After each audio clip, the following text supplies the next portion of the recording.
Hello, welcome once again to another Coach's Corner program and a brand new Coach's Corner show for this year, for 2022.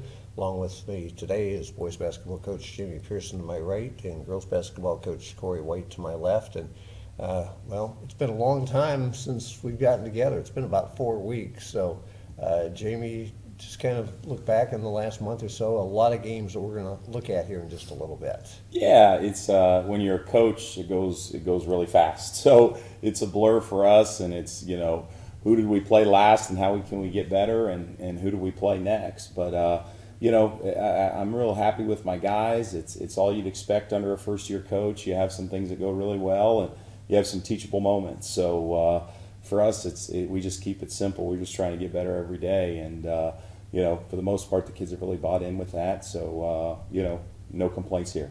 Okay. Corey, I know it's kind of the same question for you. I know you had some good games over the break, and you had a couple that weren't so good. Yeah, we had a couple of really good wins and some really bad losses, too, that we were in the game. So it was tough. The break went really quick.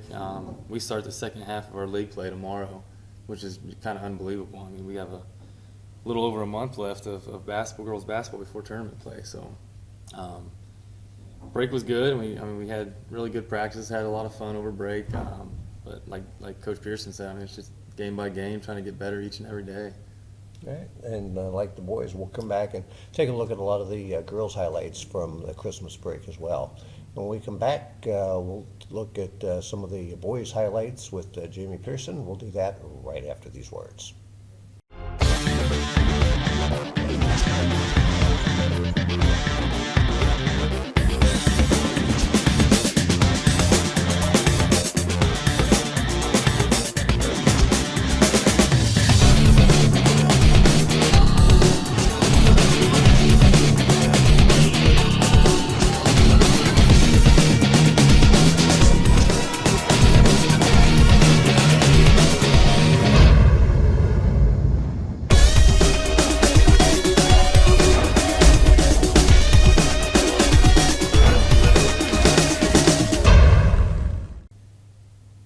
Back once again on the Coach's Corner program. In this segment, we're going to take a look at a number of the boys' games that were played over Christmas break. How did you practice over Christmas? Did you come in early in the morning? Did you come out afternoon? Kind of mix it up a little bit? Yeah, I'm not a real early guy, but we usually came in about 10. Kind of gave the kids a little time to sleep in, and helped me prepare a little bit as I get to the school to set some stuff up, knowing I'm not here early in the morning like I usually am for school. So I think they enjoyed the extra hour of sleep or so, and we got what we needed to accomplish, and then we all had a little bit of the day to enjoy still. All right. A lot of game film to look at, so let's go ahead and take a look at some of the highlights. Sure. The River Valley game, boy, that seems like it was ages ago, and it probably was almost a month ago, but, we spoke about Pleasant the other day, but another, classic county matchup. They were super ready to play, super prepared. Their coach does a great job. They were up on us big and maintained that lead much of the game. They get some really good players, nice mix of experience and younger kids. But as you can see, they jumped up 17-10. But then we started to make some plays, an inch back. Amari Pedraza hitting a three there. Then you see Riley Keyran also dialing one from downtown. As you can tell, we were down big, even though we were hitting some shots. I think it was 14 in the third quarter. Might even have been down double digits going into the fourth quarter. But CJ Temple shooting it from the corner there. He's had an outstanding season for us, hitting the three there and kind of leading our comeback. We cut it to 10 in the fourth quarter, and then we just kept chipping away, trusting each other, trusting the system. And, as you can see, it's still 10 here, but made some big defensive plays, and coaches, CJ Temple coming up with a 50-50 there. The loose balls are always big when you're trying to inch back into things. Down 5, Wes Stokes making big play after big play, like he so often does. Cuts it to 3 pretty late in the game. And then we're up 1 in overtime. And again, looks like it was Wes, steal it and scoring for 2. But they have some players that make some big plays. Fortunately for us defensively, Amari Pedraza sealed the deal with the big block there, and we were able to escape in overtime 53-51. I saw that game. I saw somebody leave at the end of the third quarter, and I saw him a week or so later, and I said, I bet you're sorry you missed that game. That's one of those ones where you want to stay put. For sure. Yeah, so Clear Fork, we had to go over there. They got a young team. I know they're replacing a lot. And for us, Tuesday night, going on the road, any league game, and especially when a team is stumbling a little bit like Clear Fork was at that time, you're just worried, are the kids going to respond? And for us, there's CJ Temple. He's been so big for us all season, hitting three. There's Riley with a three. We were able to get up early against those guys.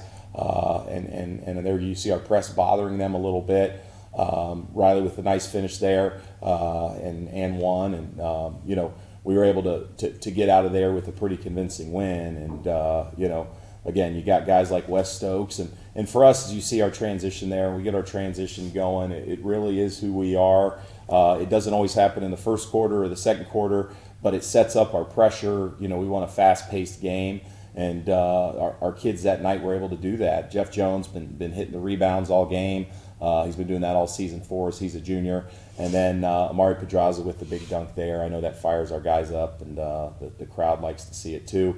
And then, a three from Wes. He does a little bit of everything for us. And so we had a chance to get some guys in, and Wes was showcased, what good of a player he could be with the dunk there. So, no complaints from going over to Clear Fork and getting a win pretty handily. I remember Coach Worstel telling me a couple of years ago he doesn't mind at all if you dunk, but if you go up to dunk it, you better make that shot. Well, that's a whole other conversation for another show, Jeff, because we like the dunks, and unfortunately we miss some of them. So, interesting game here. Upper Sandusky, who's a pretty good area team, had a lot of success over the last several years. This game was at Grant. Excuse me. We had a wrestling tournament at Harding, and so the Harding Classic, so we were forced to go to an old school arena. It's where I played, and we did some good things early in the first half, up 3 points here, but our press kind of got to them. I think we turned them over 22 times in that game, but did have some turnovers, as you just saw there. But again, more CJ Temple. I can't emphasize how big he's been for us this season. But Upper kept fighting. Going into the third quarter, we were up one, and they're a well-coached team. They're a really good program. I think both of us were maybe 6-2 at the time, and so they got up on us in the third quarter, down 7 here. As I said, we turned them over 22 times. We got a lot of transition. There's CJ Temple again making a play for us. He does it all for us, shoots it, distributes, defend. Riley Keyran pushing our comeback down 5. Really, even though we were able to turn them over, the story of the night in that game, we had it to 2 in the fourth quarter. They shot 14 of 28 from behind the arc. That's 50%, and that tells me we need to get a little bit better with our three-point defense. And on that given night, they got us by 5, so we weren't able to get it done. And then the game Ontario last Friday night, they actually led at the end of the first quarter. But boy, you really upped the tempo to start that second quarter, and that was really the difference in the game. Yeah, every team has their own personality and characteristics. One thing that we're not great at is always starting quickly, although we did start pretty well last night. But, we kept it close, and we just tell the guys to continue to trust the process and the system, and eventually we're able to get it going. And, a game that in parts in the first half was super close. We were able to pull away late. As you can see there, Wes hits a 3. I think puts us up 10. And then, like I said, with the transition leads to the pressure, and it's how we want to play. Just guys making plays, guys flying around. More CJ Temple with the crossover and the triple from behind the arc. We're up 12 or 15 at this point. Love how the kids are sharing the ball, but when you're hitting them like CJ was hitting them that night, you just say, CJ, do your thing. And so he had a big game for us there. And then again, Wes, he has to be one of the leaders in the league in steals and dunks. Did some big things for us as well. We were fortunate to escape that game. I think we're up 25 here, and again, just Wes being Wes, we were able to come away with that with a big win for a league game. And I think at that point it might have been a 4-way tie for first place. Mm-hmm. I think we all had one loss with Ontario, so that knocked one team, a notch below. So kids played well that night. Going back to that first game we saw, the highlights with River Valley, West really struggled shooting the ball in that game for the first 3 quarters plus, but good shooters eventually find a way to come up big, and he certainly did there towards the end of the game and then in the overtime period. Yeah, West does a lot of things. Some nights it's shooting the 3. We like it when he's around the basket and scoring around the paint. It's a lot of good things happen when you catch it in the paint. There's not a long way to shoot from. You're shooting from point blank range, and oftentimes you get a lot of fouls down there. So we like to push West under the basket as much as we can, but when he's feeling it from outside, he kind of has the green light for us. All right, very good. Best of luck the next couple of games, and I'll see you Friday night over at Pleasant, and continued success. Yeah, I appreciate it, Jeff, and we look forward to seeing you down the road here. Excellent. We'll come back. We'll talk girls basketball with Coach White, and we'll do that right after these words.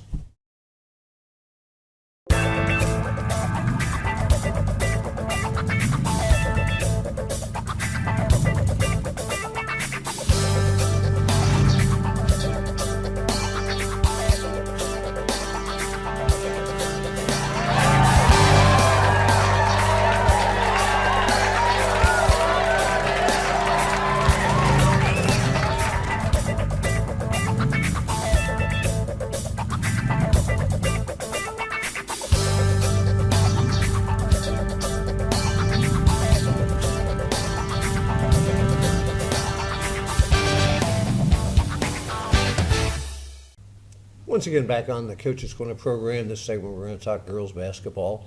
And Coach White, again, long time ago since we last got together. So let's just go ahead and kind of roll the highlights. All right, we'll try to talk through them.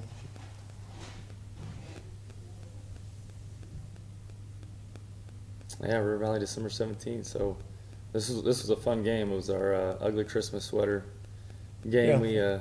Evan started that, right? Evan started that. Yep, he started that with Watkins Memorial, and yeah, that's pretty ugly. yeah, that was his suit. He passed down to me, and lo and behold, that suit's undefeated. Did not know that until after the game, so it's pretty interesting.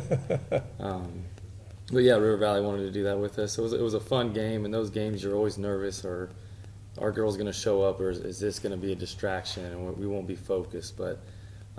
They were. I mean, Justice with a big block there. I think Kiani had a block right before that.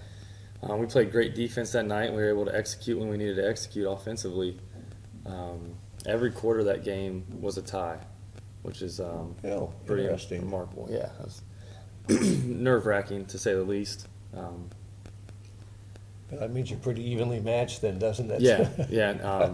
River Valley showed up, and they have Logan, who's extremely well. I think she's averaging 18 right now, leading the MOAC in points. And we really wanted to key on her and limit her. And Kiani did a great job in the fourth quarter and overtime. He took the sweater off.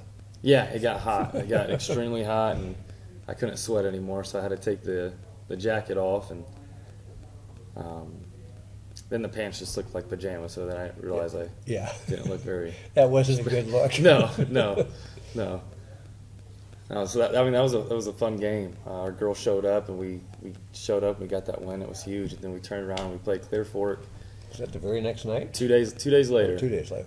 We were missing a couple players in this game, which hurt us big time. They have Becca Conrad, who's about 6'4", on the court, and she's a force to stop. She's a really big girl that knows how to move and use her body to her advantage. And I think she ended up dropping 32 points on us, and I believe we only scored 26 or 27. So I think halftime we were down 2 points, or we were right in the game, and then the second half we came out and we couldn't put the ball in the hole, and we were flat out.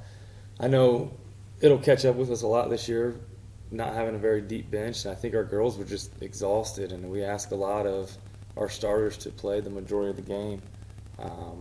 And I think it showed a lot in this game. But there were still good takeaways, and we still get to play Clear Fork at Clear Fork, and hopefully we'll have our 2 girls back that we missed that game, and show them a little something different to come out there with a win. So But they have a couple soccer girls on their team that just never stop moving and never stop running and getting after it. So it was a tough game.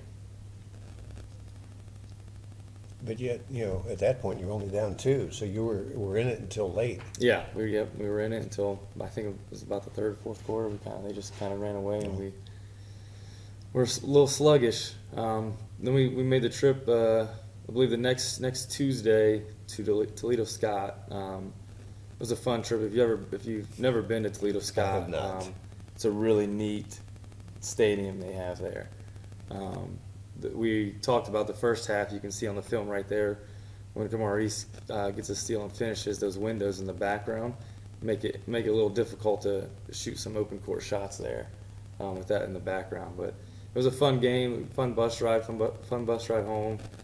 Every girl that traveled that day, they didn't have a JV team, but every girl that traveled with us varsity-wise was able to score, which was always a good game and a good fun game for the girls to play in. Obviously, you set the tone real early in this one. Yeah. These are games where you want to get after it early. You want to play at your pace, and sometimes when you play teams that aren't as skilled and you play their game, you can kind of fall in their traps. And that's something we talked about, and something we talked about with a couple of our other games is we need to get out, and we need to get out fast, play our game. And that's where a lot of our defense for the most part of this year is pretty solid. We have a lot of steals, a lot of blocks, highlights, and you'll see that throughout these. And that's something we stress a lot early on practice, early in the year is our defense. And the girls get after it. Now we just got to figure out how to put the ball in the hole in the second half for some of these games. Ontario was a game we started off extremely slow in the first half. I think we were down 4 or 6 starting the third quarter, and we just talked about composure and character at halftime. Some of the calls weren't going our way.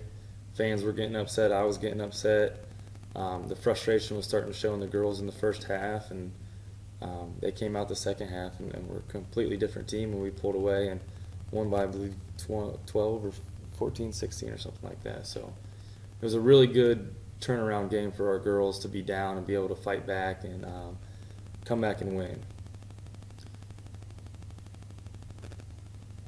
There's Anaya with a three-pointer there. She's our point guard. She's our freshman. You'll see her a lot in steals, as you see right here.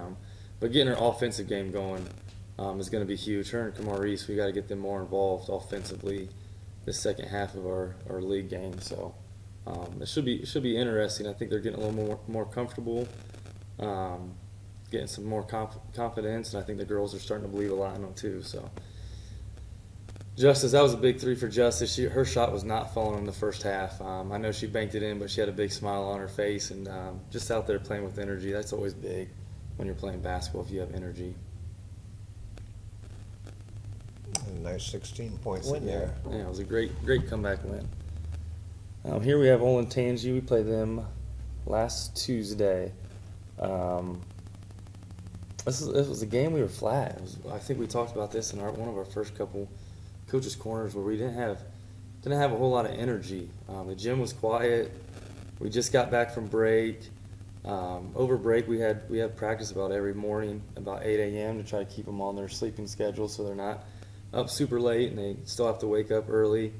But I know that first week back after Christmas break is always a really tough week of basketball, and we let it show tonight. I don't know if that's my inexperience as being a head coach or what, but it's something that I'll have to fix in the future for sure and be mindful of. Olentangy was a great team, though. They were big. They had a couple really tall, big girls, and we struggled. And we talk about this a lot. Every game we have won this year, we have won the rebounding game. Every game we have lost the rebounding. I knew rebounding was going to be huge in this game, and that's something that we did not win. They swept us in offensive rebounds and defensive rebounds pretty badly this game. So something we definitely have worked on since in practice and trying to be a main focus of no more one and dones.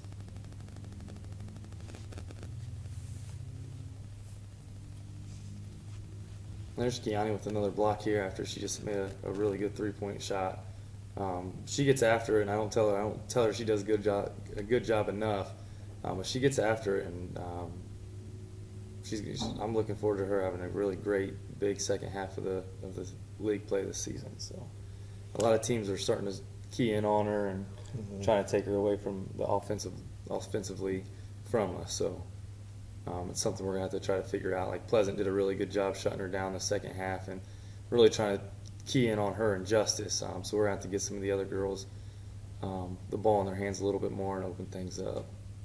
I know that game Friday night had to be frustrating because I thought really in the first half you dictated the tempo for the most part. And I think there was only a 1 point difference at halftime. Yeah, we were down 1 or 2 at the half, and we came out the third quarter, and Keani hit a big 3.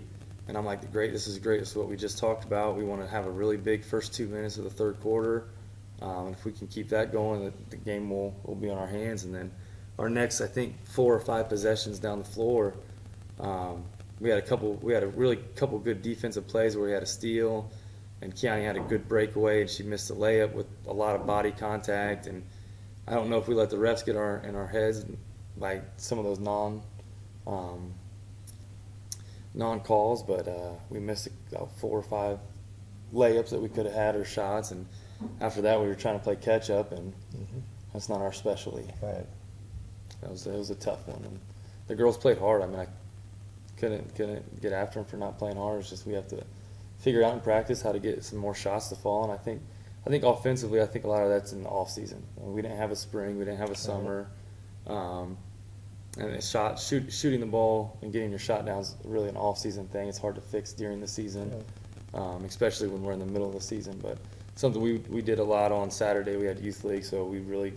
I think every single girl on our team got about 1,000 shots up on Saturday. So we're trying. So we'll keep plugging away and keep trying to get better each game. Certainly you look at Shelby, but take them out of the equation. But you and River Valley and Pleasant and Clear Fork and Ontario. I mean, a lot of schools that are very evenly matched, which really makes for some very entertaining basketball games. Yeah, it's a lot of fun. I mean, River Valley beat Clear Fork.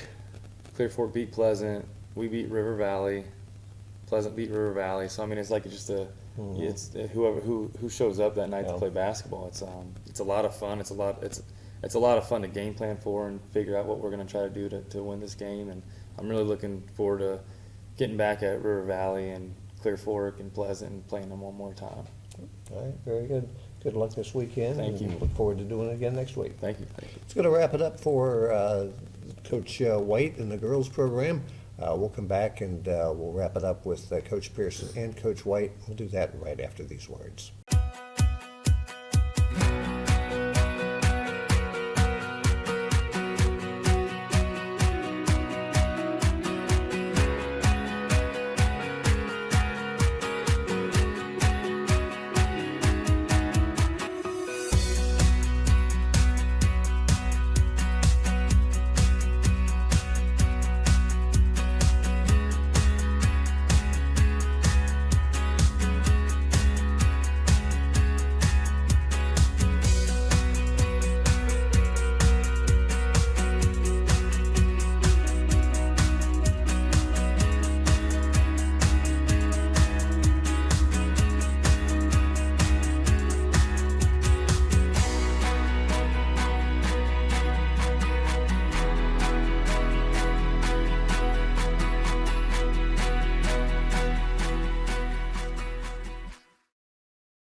Once again, back on the Coach's Corner program, Coach Pearson. I know Friday night, big county matchup with Pleasant, and the records are pretty similar. And it's one of those, we saw it in football. County schools get together, and you throw out the records. Sure. It should be a really entertaining game on Friday. Yeah, I've known Coach Snively for a really long time, and I have a lot of respect for what he does. He has a young group of guys that just keep getting better and better, and I know they always play us tough. It's I think it's one of the beauties of the MOAC, especially when the Marion County schools get together. Give the people what they want. They like to see the River Valley Pleasants, the River Valley Hardings, the River Valley or the Pleasants and Hardings, and so probably be a pretty good crowd. And I know all the kids will compete, and it'll be probably the place to be on Friday night. Yeah. And then you have a non-league game next Tuesday against Big Walnut. Yeah, we're getting into some of our non-league games, some of our and it's welcome for me. It's some of those Columbus OCC schools, Big Walnut being one of them. So we're going to have to step up our level of play when you play a big Columbus school, and that'll be with Big Walnut, who's having a really good year. So our hands will be full in both games, but that's kind of what you want at this time of the year. It's time before you get into the tournament, which is roughly a month away. You want to start to get battle tested, and we certainly will be in the next week to 10 days. I know you lost a game over Christmas break with Whetstone because of COVID issues on their part. Do you hope to reschedule that one? Yeah, it's kind of like last year, and I don't know how many games we played here at Harding, but it's kind of gets to be musical chairs, if you will. And I think this thing's probably just peaking in terms of cancellations and stuff. So. We're in touch with Whetstone about rescheduling it, but we're also feeling out who else wants to play. So sometimes it's just about getting a game on a date that matches, and so that might be the case for this one. So we'll see. All right, very good. And Coach, you got Galleon Thursday, and then a really tough Shelby Ball Club coming in here Saturday night. Yeah, we have Galleon tomorrow night, Shelby Saturday, and then Big Walnut Tuesday as well. So got a couple tough games in a row, and we'll just keep grinding. I mean, we got Mansfield Madison rescheduled for a later date in February as well. So we got some tough games ahead of us. So we got to keep getting better, and I'm looking forward to those tough matchups. I mean, Shelby's a really good team. They're looking to go undefeated this season. So we really need to get them here and compete with them, and maybe a little Cinderella story, hopefully. Yeah. And Galleon, certainly that's a winnable game for you. Yes, hopefully. yeah, absolutely. Galleon's a winnable game. We have a lot that we need to work on against them, some new things we want to put in to hopefully slow down Shelby and throw some curveballs at them. So we're going to work on that a lot Thursday night and go from there. All right. Corey, good luck this weekend. Thank Jimmy, you. good luck to you as well. That's going to wrap it up for this edition of the Coach's Corner program. For Jamie Pearson and Corey White, I'm Jeff Ruth.